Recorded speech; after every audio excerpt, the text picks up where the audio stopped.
let me tell you a little bit about Collab Studio. Yun naman yung napag-usapan na natin actually kanina. Ang objective talaga natin dito sa Collab Studio is to have that community ba. Tapos kami makapag-provide ng tambayan doon sa mga creators, mga innovators, makers in general. So hindi lang to about 3D printing. And then we try to provide the tools, the equipments na whatever kakailanganin to really boost the innovation. Magkaroon tayo ng sense ba of collaboration and mentorship. Yun yung isang pinupush namin talaga. Yung we learn from one another. Yung bang, yes, meron ka nakikreate on your own. No? Lalo na nung pandemic, kanya-kanya tayong gawa. No? What we realize when we start walking into a community, into a group, ang dami mo pa palang matututunan, no, na just by simply talking to people with the same interest, no. Yun. So, today, dito sa workshop natin, actually, I'll try to shorten the lecture and really give you more time to experience 3D printing. Kasi ang natutunan ko rin, we learn by experience talaga, by experiencing the problems. Wala rin naman tutorial nung panahon na nag-umpisa ako. DIY talaga ang 3D printers pa nun. No? Wala pa tong mga bamboo lab na yan. So you really have to know ano bang ginagawa nito, itong hot end na yan, ano bang tamang temperature niyan, itong build plate, bakit kailangan uminit yan. So, mas pang geek pa lang ang mga 3D printer, no? Kung hindi ka nerd, hindi ka may interest sa 3D printing. It's just now that very user-friendly na commercial talaga na ang application niya, meaning you don't really have to know much about 3D printing anymore. Ayan, so today, of course, pag-aralan natin yung, we'll be doing some introductions sa 3D printing. And, yan, of course, hands-on experience. Yun, dun tayo mas magpo-focus talaga. Then, we will be using Bamboo Studio to learn yung slicing. Then, of course, you will be printing your own model. Then, as you are printing, yan, medyo open discussion na tayo about troubleshooting, maintenance, no, mga ganyan. But, yun nga, ang talagang magiging focus natin really is the hands-on experience ng doing your 3D printing. So, what is 3D printing? So, 3D printing is an additive manufacturing process. Kabaliktaran ito ng mga milling, no, sa mga machine shop, 'di ba? Usually milling, drilling, na shaping, wherein you take a block of material tapos kinakaltasan mo to shape your object, no. So tawag doon subtractive. Whereas dito naman, ano tayo? Additive, wherein you have a blank plate and you have your material here, so dinideposit mo yung material layer by layer to form your object. So ito nga yung ini-slice, kaya meron tayong slicer kasi layer by layer ifo-form natin yung object. So common technologies ng 3D printing is of course yung FDM, yan yung pinaka-common. Ito yan, FDM, Fused Deposition Modeling, yun. Wherein we use a filament commonly made of plastic, no? Iba-ibang klase ng plastic. We have PLA, PETG, ABS. So later malalaman nyo kung ano yung mga yan. Then of course, meron pa yung isa, yung stereolithography, yung SLA. Ito yung sa resin printers, yung kagaya nung Elegoo na yun. Sa resin printer, baliktad. Ito kasi, di ba, ito yung plate mo. Binibuild mo yung object pataas. Doon, baliktad naman yung plate mo, mag-uumpisa ganyan, merong ano dito, bath ng resin. Tapos magpo-project siya ng UV image nung slice mo, titigas yung shape na yun, aangat niya ng konti, then the next layer. Medyo mas mabilis siya compared dito kasi dito, per layer, idodrawing niya eh. Yun, isang exposure lang. buo na yung yung buong layer na yan. So aangat siya, aangat. No? Kaya lang may magkakaibang nature ng problema yan, no? Generally yung SLA mas maganda yung quality. Pero ang isang major disadvantage talaga niyan para sa akin at least, napaka-messy. Yung may fumes, tapos gooey yung unan ka. So kailangan naka-gloves ka talaga, naka-mask ka. Ngayon nga buti yung mga lumalabas ngayon, may air purifier na sa loob. So yung amoy hindi masyadong issue. Ang problema, pag nilabas mo, huhugasan mo, alcohol. Yung 95% na isopropyl, ang tapang ng amoy. As in, sasakit din ang ulo mo. Kumbaga, hindi ka na, nakaligtas ka dun sa resin. Pero pagdating sa alcohol, ang baho. Sasakit ang ulo pag hindi ka sanay. So, magmamask ka talaga. Kaya dito, ang ginawa namin, yung resin part, meron kaming enclosed part doon na may malakas na exhaust. Doon namin siya gagawin. So, yun yung isang disadvantage ng SLA. But, generally, FDM and SLA, ito yung common sa mga hobbyists, no? Mas generally used siya. Yung SLS, ito yung selective laser sintering. Ito yung mga naunang technology dati, yung isang layer ng powder, ibe-burn ng laser yung object, imbis na UV, tapos so magdidikit-dikit na ngayon yun, magsosolidify yung ni-laser na yun, tapos another layer na naman ng powder ulit hanggang sa mabuo siya. Pag dampot mo sa kanya doon, solid talaga na yung tapos mas maganda yung quality. Although napakamahal nung technology niya, kaya hindi siya ganung ka-commercially available. Mas industrial talaga applications niya. Siyempre, yung mga applications niya of course, we have art, you have prototyping, product design. At saka ngayon nga, kaya ako naisipan tong i-push muna yung 3D printing as our first offer. Kasi napansin ko, lumalakas yung custom manufacturing. Ang dami ngayon nagbebenta ng mga sarili nilang design na products, gaya nga nung sinasabi nyo, di ba? Na maaring lahat makabili ng 3D printer.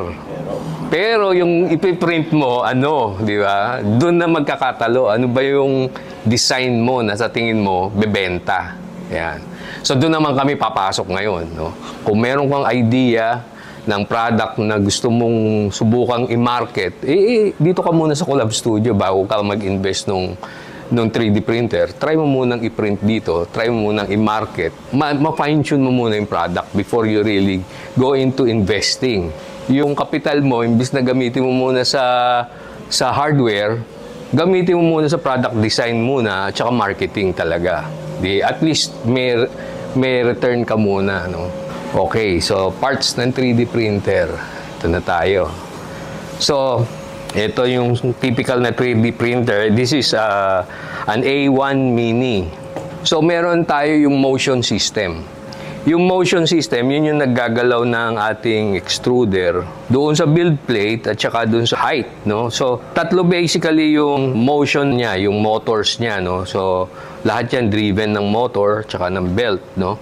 You have your x-axis, ito yung left and right na movement ng extruder mo.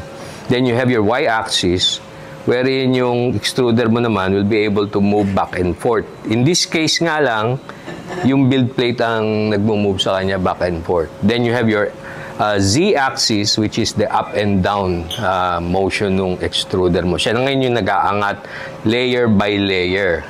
Yan. So yun yung ating motion system. Then you have your print bed or build plate. Yan. Ito ngayon.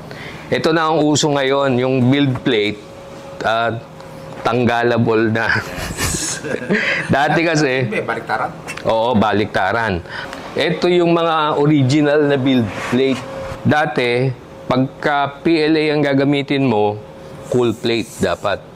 Makinis mo. Makinis lang. Tapos, yung kabilang side, kapag gagamit ka ng mga, let's say, PETG or yung mga material that requires more heat. Yung engineering plate ang gagamitin mo. A1? Ito sa X1 to. X1. Oo. Pero ngayon, halos puro ano na yung ginagamit namin. Yung PEI na. Kasi nga, yung texture. Meron pa nabibili, yung ibang texture dito is like yung parang carbon fiber ang design. Tapos ngayon, nauuso yung parang may hologram pa. Gusto ko subukan yun eh. Gusto kong bumili nun eh. So yan ang build plate. Dati, ang build plate, usually nakadikit yan. Inabot ko pa yung binabinders clip lang yung build plate dito, di ba? Tapos, nag-eksperimento pa kami kung ano yung maganda. Sinubukan namin glass. Tapos, minsan lalagyan pa natin ng masking tape para sa adhesion, no? So, glue. Yan, ako, dito puro glue yan. Yung Elmer's na stick, yung glue stick, yun. Kung ano nga sinubukan ko, yung isang PEI plate ko, ito. Ayan, yung may carbon fiber. Kaya nasira yan. Tinry ko yung Elmer's na spray. Yung malagkit. Wala, talo. Nasira yung plate. Kaya hindi ko mapagana nga tuloy yung may carbon fiber na texture. Gusto ko pa naman sana siya para sa mga enclosure. So yun yung build plate. Then you have your extruder. Siyempre, ito yung pinaka-importante. Dati, sakit ng ulo yung extruder na yan. Meron tayong dalawang klase ng extruder. Ayun ng drive. Ito, direct drive na to. Yung direct drive, yung extruder na mismo, nandyan na yung motor na nagpupush nung filament papasok dun sa hot end natin. Yung dati, tinatawag na Bowden. Dito nakalagay yung motor. Makikita mo pa yung pumapasok yung dun. Tapos ipupush niya yan dito. Ang nakita kong disadvantage nun, meron kang potential na slack. Kasi yan, bukod sa nagpupush, nagre-retract din yan. Importante din yun. Kapag ka meron kang konting slack, so yung galaw mo dito may not be exactly precise. Kasi may galaw may play. No? Itong buong to, this is called the extruder. Pero within the extruder, you have your hot end. Ito maganda sa Bamboo Lab Madali na siyang ganun lang. Actually, ito improvement pa to. Doon, yung cover niya, pag tanggal mo, nakabitin kasi may wire. Ito, at least tanggal na kaagad. Tapos ito ngayon, lahat yan, matatanggal mo na by hand. Wala nang tornilyo. Ang sakit sa ulo nun. Ito goma, silicone cover lang yan para lang. Pero like ito, yung naka-clip na lang siya. If you want to change that, no? Oo, kasi tapos magnet lang, What the freak? Di ba? Dati, tornilyo yan. Ang hirap niyan. So, ibig sabihin, yan lang ang i-replace mo. Ito ang hot end. Ito ang nozzle, yung pinaka-tip na yan. So, ang nozzle, ito, 0.4 to. Merong nozzle na kung mas pino yung ipiprint mo, 0.2. Yun yung pinakamanipis so far. Tapos, merong nozzle na designed for, ito kasi stainless itong stainless, typical na filament.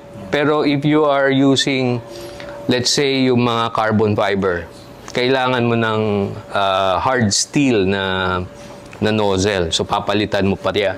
Imagine, kung palit ka ng palit, tapos tornilyo, ay nako, sakit sa ulo. Hanggang doon, actually, di tornilyo pa sa X1. Dito sa A1 series, tuwa ako nung nakita, wow! Ang dali na kayo magpalit na dali na magpalit. Kaya nga kahit ayaw ko magbenta ng Bamboo Lab Pupush mo lang ng konti pababa pag tatanggalin? Alin ang tatanggalin? Ito, tong. Hila lang siyang ganun. Hilahin mo lang na gano'n? Naka-magnet lang siya, kaya yung pag dumikit yung magnet, tama na yun. Tapos yung clip na maglalaksa, aligned na siya. Konti push lang. Para siya naka-clip. May clip lang siyang ganun. Ayan. So ito yung yan ang extruder natin. Tapos pati nga yung may cutter na siya dyan. Dati wala yung mga ganyan-ganyan. Kailangan bumili choke. Of course, meron tayong filament. Ito yung filament spool. Ayan. Tapos yung feeder nga dati nandito. Yung Bowden. Pero ngayon, direct drive na siya. Nandito na siya. Ayan. Of course, meron tayong cooling system. Dalawa yung fan natin dito. Itong isa na to, dito sa side, nandito yung cooling fan for the hot end. Kasi yung hot end, kailangan precise yung temperature niyan. Kung ano yung nakaset ng program, depende sa filament kasi, kailangan eksakto doon. So, hindi lang basta niya iniinit. At a certain point, kailangan bigla rin niyang palamigin, no? Para ma-keep niya within the range, no?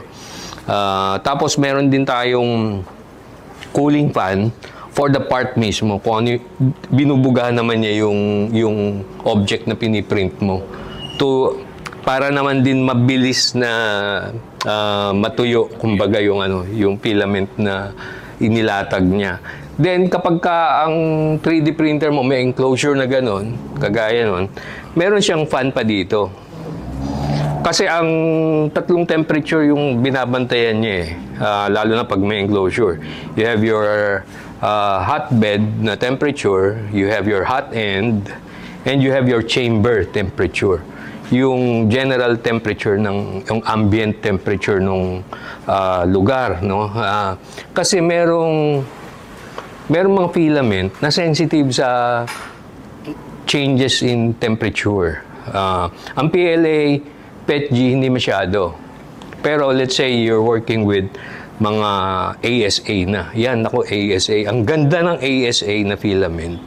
Kasi yung texture niya, lalo na pagka sa pistol, nako, ang ganda nun. Bagay na ba? Yung kasi napapolish mo siya na parang parang graphite.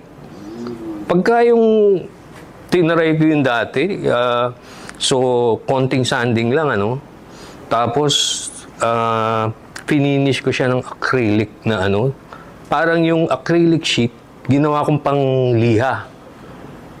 Nag-gloss siya. Ang ganda. Ang problema sa ASA, bed adhesion. Kasi nga, napaka-sensitive niya sa temperature changes. So, importante yung enclosure pag gano'n. Na meron kang kinikip na temperature. Sa ASA, ang requirement pa nga, bago ka mag-start ng printing, ipe-preheat mo, parang oven. Pe-preheat mo muna yung buong chamber na sarado, dapat hindi mo binubuksan. Tapos bago ka mag-umpisa ng printing. Tapos pagkatapos mo mag-print, kailangan gradual yung pag-decrease ng temperature. Kasi yun nga parang pagka nagkaroon ng hangin na nakapasok, magwa-warp na kagad siya. Yun yung problema lang sa So, sir, yun mo sabihin, pag ASA ang gamit mo, dapat ang mo is... definitely, kailangan enclosed ka. Oo. Hindi pwede rito yun. Hindi. Pero once it gets out, stable na siya. Oo. Pagka yung nag-normalize na yung temperature doon sa chamber na gradual, yun, pwede mo na siyang kunin. Ano nga yun pagka lumamig na, wala na siya talagang kapit at dadamputin mo lang siyang ganun. Hindi kagaya ng iba, gaganunin mo pa di ba? Yung mga PLA. Yun, dadamputin mo lang talaga kasi kusa siyang bibitaw talaga pagka bumaba na yung temperature. Okay. Ayan. Ayan, mga end stops naman, lang yan, parang hard stoppers dito. May mga sensors yan. Na just to prevent the machine from going beyond yung limits ng hardware, Kasi otherwise, pipilitin niyang bumangga doon, masisira yun. So, meron siyang mga stoppers na yan. And of course, yung sabi ko kanina, yung enclosure, pagka yung on certain requirements, Pero hindi naman lagi, especially if we're just starting with PLA. Sa question, so supposing ang ko is ito, ganyan ang machine ko or A1. Now, meron akong model. Ngayon, nagpe-print na ako. Meron ako nitong electric fan. Hanginan. Meron ako hangin. Yung space, nakaka-apekto sa... Kung mga PLA, hindi. Hindi. Kung mga PLA lang. Okay lang. Okay lang yun. Yun lang. Pagka ASA or ABS, yung mga yan. Yun, medyo. Ayun. Pagka kasi ganun na yung level ng mga piniprint mo, normally, hasa ka na din sa 3D printing eh. Pagka tinry mo na mag-print ng mga ganun eh. So, usually, pagka ganun, may proper ventilation ka na rin dapat, mga ganyan. So, Pero yung bang Bamboo Lab is pwede siyang tumanggap ng ibang material? Let's say, oo, oo. So kahit ano pwede? Actually, wala pa akong alam na material na hindi kaya ng Bamboo Lab, no? Kasi ang nagdi-determine naman kung ano ang kaya ng isang 3D printer is the range ng temperature, no? For example, yung mga lumang Creality dati, ang temperature na kaya lang ng hot end is hanggang 220 lang. Yung mga una pa nga, 190 lang eh. So hanggang PLA lang talaga yung kaya nila. Pag PETG na yung piprint mo, wala, hindi pwede talaga. Kasi hindi niya kayang tunawin. Oo, yun yung... So kailangan mo ng mas mataas na kumbaga, heat doon sa, sa extruder mo. So, ibig sabihin, ang Bamboo Lab, ito is kahit anong Oo. pwede. Sa ngayon naman kasi, halos lahat na ng 3D printer ngayon, kaya na rin. Oo. So, hindi lang naman Bamboo Lab yan. Ang advantage lang sa akin, para sa akin ng Bamboo Lab are the features talaga eh. Na hindi mo na kailangang tandaan ano ba ang temperature dapat ng mga ganito. Yung mga profile, yan, dati, i-research mo pa talaga itong particular filament na to. Ano ba ang, ayan, kagaya nito, 190 to 230. Pero, 190 to 230, ang lawak pa rin nun. Ano ang bagay doon sa gusto mo i-print, di ba? Tapos, may printing speed pa na 40 to 60 millimeter per second, no? Yun yung maximum speed niya, no? So, pagka mas bumilis doon, pwede mag-stringing, yung mga ganyan, or pumangit yung print mo. So, dati, pag-iisipan mo pa yun. Ngayon, sa Bamboo Studio, for example, pipiliin mo na lang ano yung filament na gagamitin mo, ano yung nozzle na gagamitin mo. Siya na ang magsasabi siya na ang magsaset nung tamang temperature, tamang speed. Automatic na settings? Automatic na. Yun yung advantage. Okay. Hindi kagaya dati, kailangan research mo pa yun. Punta ka sa mga community. Tapos magte-test print ka muna. Kaya dati usong-uso yung mga benchy di ba? Magte-test print ka muna. Bagong filament mo, test print ka. Tingnan mo muna kung tama na yung setting mo. Yung mga ganun-ganun. Ako. Kaya nga sabi sa'yo, kung hindi ka geek dati, hindi ka magti-3D print. Tapos meron tayong connectivity and storage. Dati, merong USB, gaya yung sinasabi mo dati, kanina, na kakabit mo yung USB, tapos diretso sa printer. Inabot ko pa rin yun. Meron ako isang maliit na 3D printer, ganun. Kakabit mo, tapos from the slicer, diretso print. No? Na para siya itong ordinaryong printer talaga. No? So, merong ganun. Ngayon, ang nauuso, merong kang storage, like ito, SD card, no? Isa-save mo sa SD card, load mo dito, so hayaan mo na siya mag-print on its own. Pero ngayon, ang nauuso na rin is meron kang connectivity using Wi-Fi. Okay. Remotely. Ayun, ano pa yun? Pangatlong level pa yun. Cloud na yun. Yung sa Wi-Fi, LAN lang, within the LAN. Na kailangan, alam mo yung IP address niya, ganyan, tapos may access key, may mga ganyan-ganyan. LAN connection yon. Yung sa cloud naman, meron kang, let's say, kagaya nito, ilalagin mo siya dun sa Bamboo account mo. Tapos yung laptop mo, nakalagin din sa Bamboo account mo. So, nagkikita na sila doon, kahit nga nasa ibang lugar ka. Ayun, minsan ginagawa ko yun, iniiwan ko lang mga nakabukas to eh. Tapos pag meron ako kailangan i-print, pagdating ko dito, tapos na. Kaya. Wala ka lang hintay-hintay, nako. Ayun, gawin-gawin ko yun eh. Minsan, bago ako matulog, ano ba mga kailangan ko i-print na matagalan? Kasi sayang yung yung 8 oras din na na yun eh. Kaya bago ako matulog, isipin ko, teka, salang ko to. Para bukas tapos na. Ay, mga modern features naman ngayon. Yan, may light na siya ngayon. Yan, may light, may camera. Yan, nandito lahat yan. So, namamonitor mo nga kahit remote, ano. Dito, medyo bagal ng frame rate niya eh. Parang 1 frame per second lang yata. Doon, ano, halos real time yun. Pagka magmabilis yung internet niya, nakikita mo talaga yung galaw nung head. Tapos, magagawan mo na ng time-lapse, automatic na mga ganong feature. Ayan. Tapos, ngayon, may nozzle scraper na siya, tsaka cleaner. So, dati, napaka-importante yung cleaning ng nozzle dati. Kasi doon nag-uumpisang masira talaga eh. Yung pag naipunan nung mga maitim na nasunog na ganun. Parang hindi naman siya corrosion eh, pero kinakain niya yung bakal.